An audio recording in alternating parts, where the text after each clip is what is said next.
Dylan, we all kind of saw how you found out that you were going to be a part of the USA Olympic team. Just what kind of emotions did you feel in that moment? Yeah, it was very special, very special call. I remember it for a long time, and it meant a lot to me, my family. So it was really special. It's not your first time putting on the red, white, and blue. You've done it at multiple different levels, but I believe this is the one that everybody dreams of, right? To do it at the Olympic level. Yeah, I dream of that and dreamed of it for a long time, and to finally come true and be a part of that team is special, and I'm really excited for the whole experience to be there, be in the Olympic Village. It's going to be really cool. Similar rosters to what we saw from the Four Nations tournament. Just have you texted with any of the guys that you became friends with from that tournament? Not too much, honestly. Just with how busy our schedule is. Believe it or not, I texted Zach, and we've been talking a lot this year, and excited to play with him. I'm excited to play with all those guys again. One of the coolest parts of the Four Nations was just the level of hockey, and I know the fans got to see it on TV, but to be on the ice and to play at that speed and that intensity and the playmaking and the players playing with you, it was really cool and something that I'm excited to do again. Awesome. Thank you, Dylan. To shuffle up the lines the way that Todd has in the last couple of days. What's the message that you want the team to receive? Yeah, I think just obviously shaking things up a little bit, probably trying to maybe get our attention a little bit. Again, we're in a great spot, obviously, with where we're at, but certainly we know how tight everything is, and you can't afford to kind of not have that consistent game, consistent execution, things like that. So certainly we got to get back to that and just continue to push forward. What can improve this team's 5-on-5 play?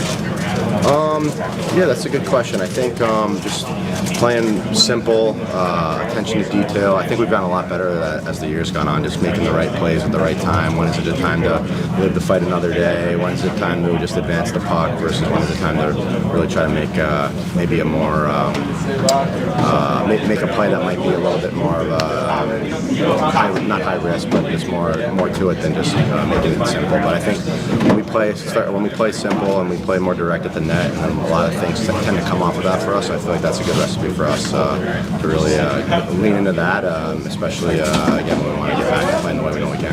With things being shaken up a little bit, John Leonard also gets the call up, and he did a great job coming in when Patrick Kane was injured. Just what do you see from his game, and how does he help this team? Yeah, just I think he's got a good brain and obviously some good skills as well. But yeah, when he came up the last time, he did a great job for us, and you can tell he's just a smart hockey player, good hockey player, and does the right things and takes care of the little details of the game too. So that's why I think he played really well for us last time he was here. We saw you juggle the lines a bit yesterday at practice, remain kind of the same here today. What can we expect them to look like for tonight's game?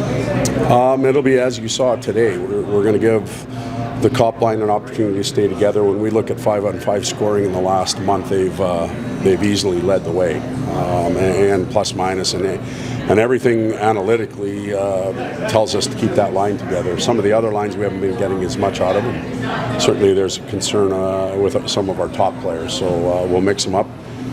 Things can get stale. We'll keep an eye on them, and it doesn't mean we can't change on the fly. We do that anyhow, but I believe that we can get something from them tonight as set. What more would you like to see from some of those top guys? Well, simply put, they've got to get on the scoreboard. That's what they're there to do. But they also have responsibility defensively, and it's just a complete game. And we're crazy if we think that they're going to be at the top of their game every night.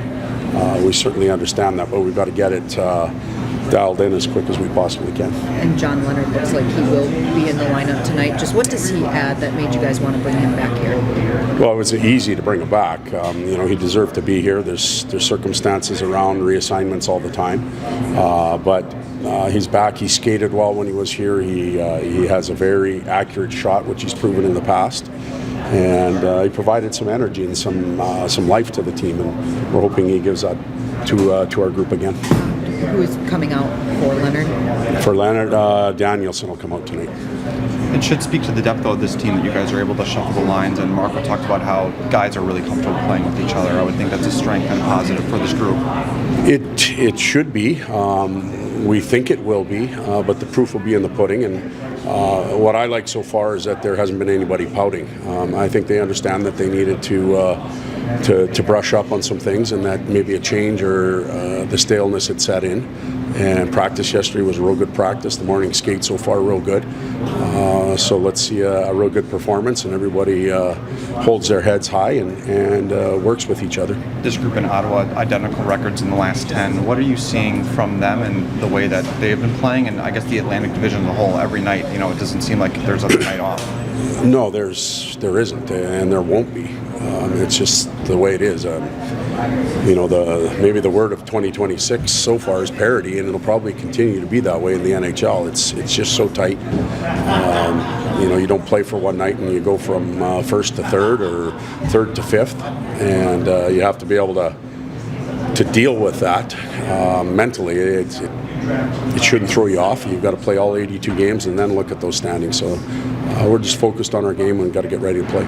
Might be asking you to rack your brain a little bit, but do you remember coaching in a season where it was actually this tight and how often it's changing? Not at this point.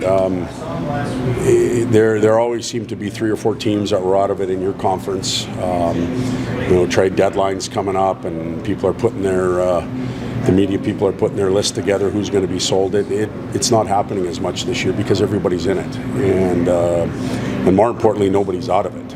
And so it doesn't matter who you are. You have an opportunity to go on a 3 or 4 game winning streak, and you're back in the playoff race. So I don't see that changing. Thanks, Todd. Thank you. Appreciate it.